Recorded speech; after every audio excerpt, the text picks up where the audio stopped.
Après la confusion et les tirs nourris entendus à Conakry, les premières clameurs sont venues de Bambeto, ce quartier de la capitale acquis à l'opposition guinéenne. Là-bas, résidents et militants sont sortis dans la rue pour exprimer leur joie à l'annonce de l'arrestation du président Alpha Condé et leur soutien aux militaires putschistes emmenés par le lieutenant-colonel Doumbouya. Franchement hyper content parce que là j'ai entendu parler de ce déclenchement de ce président Alpha Condé. Réellement je ne fallait pas rester.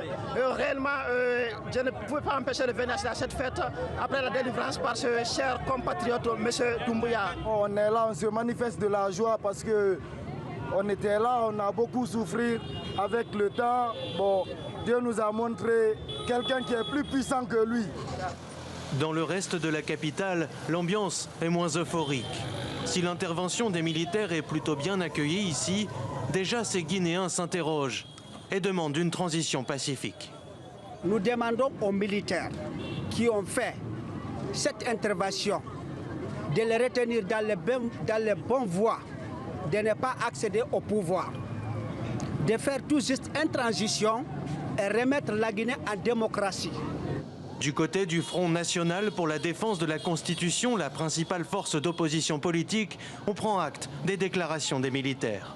Les putschistes peuvent faire un grand pas en libérant déjà les centaines de prisonniers politiques qui sont dans les geôles que M. Alpha Condé avait mis dans les geôles. Ceux-là doivent, à partir de demain déjà, être libres parce qu'ils ont appelé à la liberté du pays. S'ils ont appelé à la liberté du pays, le premier acte fort à poser par cela, c'est de libérer les prisonniers politiques. Ce dimanche soir, l'opposition a appelé à la tenue d'une réunion urgente sur la situation avec tous les acteurs politiques.